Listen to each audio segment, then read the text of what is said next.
La décision de Meghan Markle et du prince Harry d'exprimer ses inquiétudes au géant du streaming Spotify présente un parallèle avec la décision du prince Charles de s'engager directement avec le public chinois sur la durabilité, selon un commentateur royal. Meghan et le prince Harry ont pesé sur la ligne. Spotify a explosé la semaine dernière après que les auteurs-compositeurs légendaires Johnny Mitchell et Neil Young ont demandé à la plateforme de supprimer leurs chansons suite à leur inquiétude concernant les allégations concernant Covid-19 et les vaccins lors du podcast populaire de Joe Rogan. Le duc et la duchesse de Sussex, qui ont souvent exprimé leur point de vue sur la désinformation en ligne et continuent de faire campagne sur l'équité du vaccin Covid, ont publié dimanche une déclaration dans laquelle ils ont révélé qu'ils avaient soulevé pour la première fois des inquiétudes concernant la plateforme de streaming au printemps 2021. Cette décision de s'engager et de demander un changement au sein de l'entreprise plutôt que de boycotter présente un parallèle avec la dernière décision du prince Charles de rejoindre la populaire plateforme de médias sociaux chinois, Weibo, pour partager son message sur la durabilité au début de Lunar Nouvel An, selon l'expert royal Richard Palmer. Le correspondant royal du Daily Express a écrit sur Twitter, « Il y a un parallèle entre les histoires de Charles et Harry et Meghan. Est-il préférable de s'engager ou de boycotter face à quelque chose d'épouvantable ?» Charles, qui a envoyé un message de nouvelle année lunaire exhortant à l'action sur l'environnement sur Weibo, l'équivalent chinois de Twitter, est engageant. Charles, qui a développé des liens étroits avec le président Xi Jinping, devrait effectuer sa première visite en Chine continentale au cours du second semestre de cette année ou, plus probablement, l'année prochaine pour tenter de faire pression sur le plus grand pollueur du monde pour réduire le carbone. Émission. Dans un message partagé dimanche avant le début de l'année du tigre, le prince Charles a invité la Chine, l'un des plus grands pollueurs du monde, à travailler avec le reste du monde pour créer un avenir meilleur pour tous nos enfants en déplaçant notre façon de vivre et de travailler pour être en harmonie avec la nature et la planète. En octobre de l'année dernière, le prince de Galles a été invité par le président Xi à ouvrir officiellement la conférence des Nations Unies sur la biodiversité dans la ville chinoise de Kunming et s'est adressé directement aux chefs d'entreprises locaux intéressés à rejoindre son initiative pour des marchés durables.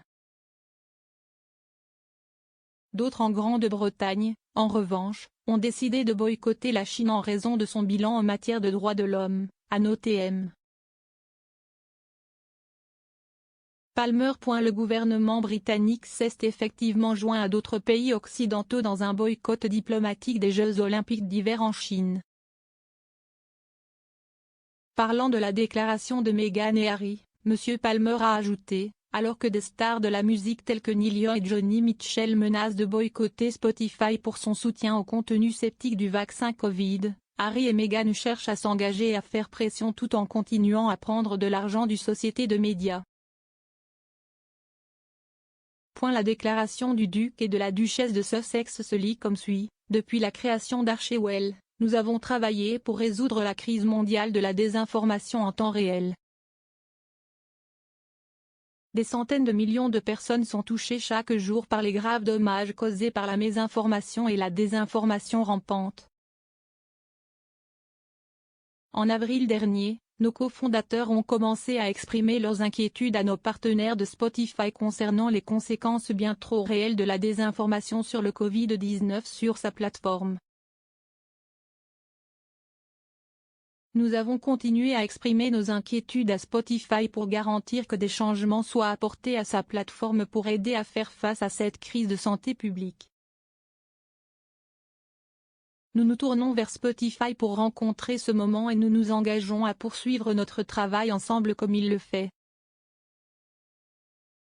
Alors que cette déclaration clarifie officiellement la position de Meghan et Harry sur la ligne en cours, le duc semble avoir fait part de son opinion sur les déclarations de M. Rogan sur les vaccins Covid déjà connus en mai de l'année dernière. Apparaissant sur le podcast Armchair Expert de Dax Shepard, Harry a semblé critiquer M. Rogan après que le présentateur populaire eut partagé à l'antenne son opinion que les jeunes en bonne santé n'ont pas besoin de se faire vacciner contre le coronavirus. Cette prise contredit ouvertement l'avis de la Maison-Blanche et M. Rogan est ensuite revenu sur ses propos en disant « Je ne suis pas médecin. Je suis un putain de crétin. Je suis un commentateur de combat en cage.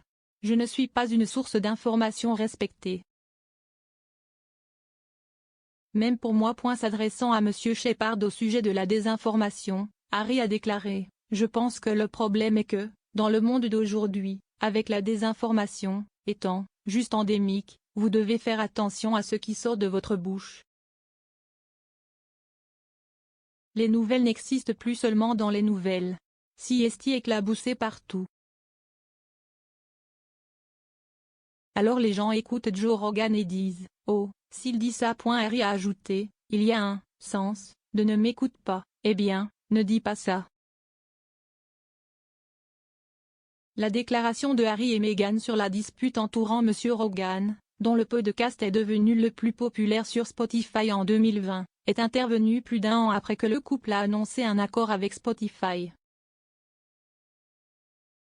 Le couple n'a pour l'instant diffusé qu'un seul épisode, un spécial festif partagé fin 2020. L'épisode a présenté plusieurs alistés dont James Corden et Sir Elton John et s'est terminé par l'apparition spéciale du premier-né des Sussex, Archie Harrison, qui a souhaité au public une bonne année.